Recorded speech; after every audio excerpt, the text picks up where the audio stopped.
अस्सलाम वालेकुम students, welcome to VU masters. आज हम EDU 410 का लेसन नंबर 17 स्टार्ट करेंगे, जो कि है टीचिंग कॉन्सोनेंट साउंड्स। इसमें हमने कॉन्सोनेंट साउंड्स के बारे में पढ़ना है।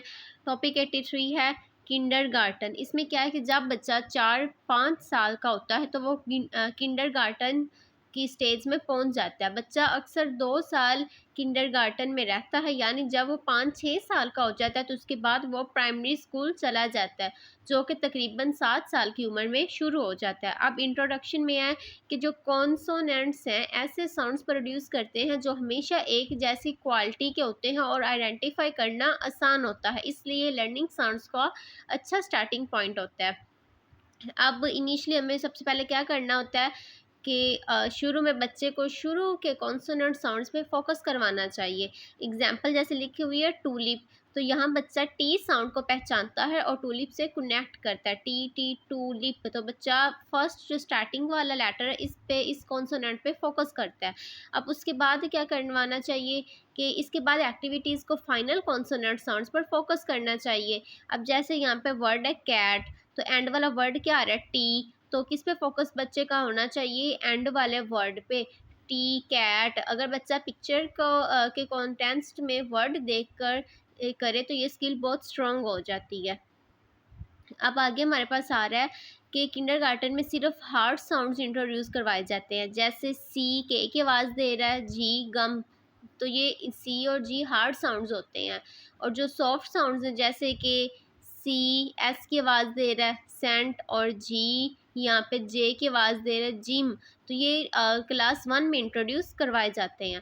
अब आगे हमारे पास टॉपिक 84 आ रहा है प्रेजेंटेशन। इसमें क्या है कि बच्चों को कॉन्सोनेंट साउंड्स कैसे प्रेजेंट करना चाहिए, इसलिए इसके लिए अलग अलग अप्रोचेज़ है। पहली रिलायबिलिटी, इसमें क्या है कुछ टीचर्स लेटर्स को उनकी रिलायबिलिटी के हिसाब से सिखाते हैं, मतलब ये देखते हैं कि एक लेटर कितने डिफरेंट साउंड्स प्रोड्यूस कर सकता है। अब जैसे वर्ड है सी, ये बहुत ही कॉमन है लेकिन ये वी जितना रिलायबल नहीं है। अब दूसरी आ रही है फ्रीक्वेंसी, इसमें कुछ टीचर्स पहले कॉमन साउंड्स इंट्रोड्यूस करते हैं, जैसे कि कॉमन साउंड्स कौन से, एस टी और आर, इससे बच्चा जल्दी वर्ड्स बनाना स्टार्ट कर देता है। अब टॉपिक 85 आ रहा है पॉइंट्स टू रिमेंबर। क्या क्या बातें याद रखने वाली हैं कि सबसे पहले बिगिनिंग कॉन्सोनेंट साउंड्स को आइडेंटिफाई करना, दो या दो से ज़्यादा बिगिनिंग कॉन्सोनेंट्स को आपस में उनका फ़र्क वाज़ह करना, एंडिंग कॉन्सोनेंट्स को आइडेंटिफाई करना, और ऐसे वर्ड्स चूज़ करना जो पार्टिकुलर बिगनिंग या एंडिंग कॉन्सोनेंट साउंड्स से स्टार्ट या एंड हो रहे हो। अब सबसे इम्पोर्टेंट चीज़ प्रैक्टिस है, बच्चों को ये स्किल बार बार प्रैक्टिस करवाना बहुत ज़रूरी है ताकि ये ऑटोमेटिकली याद हो जाए। अब यहाँ पे टॉपिक 86 में कुछ एक्टिविटीज़ दी हुई हैं। वर्कशीट एक्टिविटीज़ क्या हैं कि trace and print the letters, बच्चों को लेटर्स को रिकॉग्नाइज करवाना आना चाहिए, फिर वो रीड कर सकते हैं। लेटर ट्रेसिंग वर्कशीट उनके लिए फ़न और हेल्पफुल होती है। ये प्री राइटर्स और डेवलपिंग राइटर्स के लिए लेटर्स शेप और फॉर्मेशन प्रैक्टिस कराने का अच्छा तरीका है। अब कोड द लेटर्स, लेटर्स को डिफरेंट कलर से डिफरेंशिएट करने से बच्चों को इंग्लिश ऑर्थोग्राफी सिस्टम का स्ट्रक्चर समझने में हेल्प मिलती है। कलर कोडिंग से बच्चे पैटर्न्स में जो पैटर्न इन वर्ड्स इजीली देख सकते हैं और लेटर्स रिकॉग्नाइज स्ट्रॉन्ग होती है। अब यहाँ पे आ रही है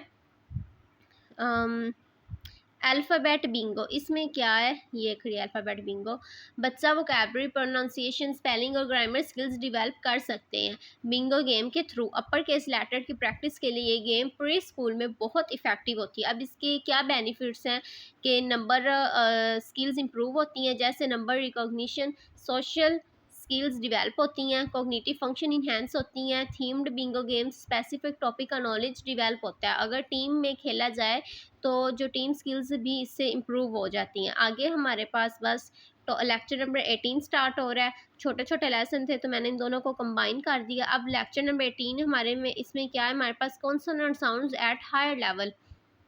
अब हायर एजुकेशन में कॉन्सोनेंट साउंड्स क्या है, इसका वो कैसे स्टडी करवाया जाता है।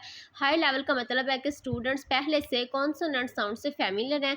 ये साउंड उन्होंने अपनी अर्ली क्लासेस यानी प्री क्लासेस में सीखे होते हैं। अब सेकेंडरी वाले कौन से सेकेंडरी या हायर सेकेंडरी स्टूडेंट्स हमारी स्टेज के, हम अपनी आपने आप आपकी स्टेज के स्टूडेंट्स भी हायर लर्नर्स कंसीडर होते हैं। अब द फोनेटिक्स ऑफ कॉन्सोनेंट, इसमें क्या है, पहले आ रही है प्लेस ऑफ आर्टिकुलेशन, मतलब वोकल ट्रैक कहाँ बंद हो रही है और कहाँ तंग होती है जब साउंड प्रोड्यूस होता है। दोबारा बता दूं, पहले भी बताया कि प्लेस ऑफ आर्टिकुलेशन क्या होती है, जो हमारी वोकल ट्रैक है साउंड प्रोड्यूस करते टाइम कहाँ पे वो बंद हो रही है और कहाँ पे वो तंग यानी नैरो हो रही है। और मैनर ऑफ आर्टिकुलेशन क्या है कि हमारी वोकल ट्रैक को कैसे बंद या तंग नैरो किया जाता है।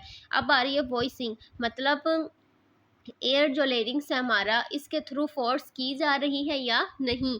हायर लेवल में कॉन्सोनेंट आर्टिकुलेशन सिखाते वक्त वॉइस्ड और वॉइसलेस का कॉन्सेप्ट क्लियर करना बहुत ज़रूरी है। अब हम देख लेते हैं वॉइस्ड और वॉइसलेस में क्या डिफरेंस है। कुछ कॉन्सोनेंट साउंड्स एक ही आर्टिकुलेशन पॉइंट से बनते हैं, इनका फ़र्क वॉइसिंग से होता है। अब वॉइसिंग मतलब वोकल कार्ड्स का वाइब्रेट करना।